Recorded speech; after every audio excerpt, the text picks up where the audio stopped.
E vamos lá refletir. Deus usa das dificuldades para alavancar o seu servo, fortalecer a fé e alcançar novos degraus. Aprenda com a dificuldade a vencê-lo e se tornar forte para obstáculos que virão. Creia neste Deus de amor, mas também de justiça. Jamais ele desamparará o seu servo, pois todos nele que confiou foi honrado. Vamos refletir? Veja a história de Elias. Na reflexão, na voz do pastor Gilson, este dia com Deus está escrito. Vamos dar mensagem. Palavra de Deus, Bíblia na essência. Este é o verdadeiro alimento do cristão, a verdadeira espada do soldado para vencer na vida espiritual e moral. Vamos que vamos.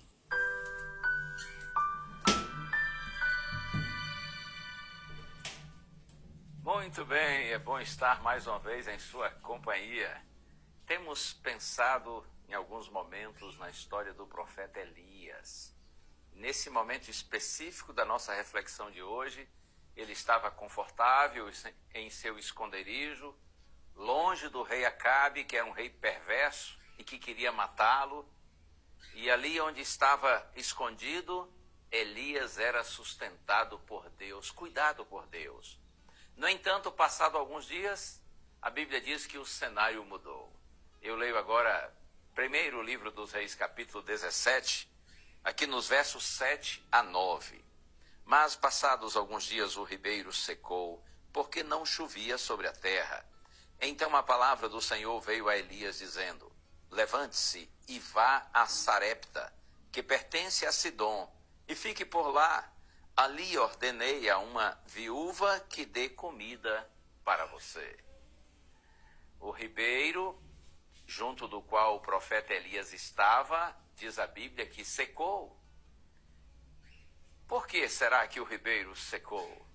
A justificativa que nós encontramos no verso é de que não chovia sobre a terra. Entretanto, o Deus que tem poder para tirar água de uma rocha poderia facilmente manter o ribeiro fluindo até voltar a chover. Então, por que o Senhor permitiu que aquele ribeiro, do qual Elias saciava a sua sede, ele podia beber da água do ribeiro, por que Deus permitiu que aquele ribeiro secasse? Além da ausência de água, Elias também recebeu o grande desafio de ir para uma cidade pagã, chamada Sarepta, que pertencia a Sidom. Para entender a complexidade da ordem de Deus, você deve saber que Sidom era a terra natal de Jezabel, esposa de Acabe. E tanto Acabe quanto Jezabel, tanto o rei quanto a rainha, eram inimigos de Elias. Além disso, nesse país, insultar o deus Baal seria o mesmo que assinar uma sentença de morte. Um ribeiro seco, uma viagem marcada para o território inimigo, era o cenário de Elias.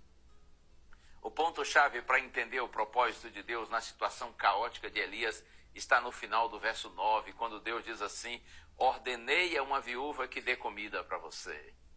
Em meio aos adoradores de Baal, vivia uma viúva que temia ao Senhor. A viúva daria o alimento físico para Elias e ele, por sua vez, lhe entregaria um banquete espiritual. Elias foi a resposta do céu para o sofrimento daquela pobre mulher. Ela estava sofrendo com a escassez dos alimentos e vendo o seu filho padecer de fome. Mas tudo mudou com a chegada de um homem de Deus. Você consegue entender o porquê de o ribeiro ter secado? Se o ribeiro não tivesse secado, Elias permaneceria no esconderijo, e a viúva de Sarepta jamais conheceria de perto o Deus de Israel e receberia suas bênçãos. Quando Deus fecha uma fonte, não é por acaso, mas sim por um propósito maior. Muitos de nós ficamos frustrados e até irados com Deus quando as portas se fecham.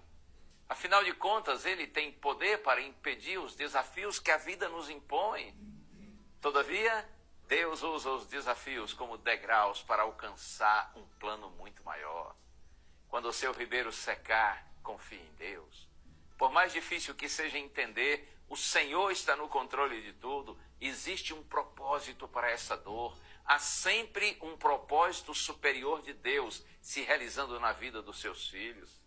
Que Deus lhe ajude a enxergar em cada desafio uma oportunidade para aprender, crescer, amadurecer na sua fé e também testemunhar a respeito da graça e do poder de Deus.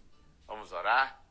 Senhor, Tu sabes quantas vezes não entendemos muitas coisas que acontecem conosco e com pessoas que nós amamos, com gente que é fiel, Senhor. Mas ajuda-nos, Pai, a mesmo sem entender, confiar em Ti, sabendo que há sempre um propósito superior do Senhor se realizando na vida dos Teus filhinhos. Oramos em Jesus.